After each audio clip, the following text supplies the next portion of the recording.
I've always been interested in the ordinariness of life around me. You know, I'm fascinated by things, like all documentary photographers, you're fascinated by the world around you. The early pictures in this exhibition were made in the area where I lived and went to school that was being demolished at the time and cleared for redevelopment.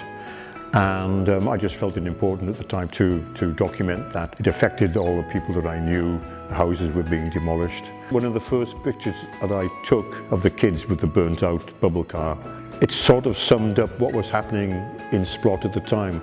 That younger generation who, despite all the rubbish that was going on around them, managed to make the best of it. Did I really think that in 50 years' time I was going to have an exhibition in the Senedd in Cardiff? Well, the Senedd didn't exist. No one thought it was going to be. So the answer, honestly, is no. It was just what I was interested in at the time.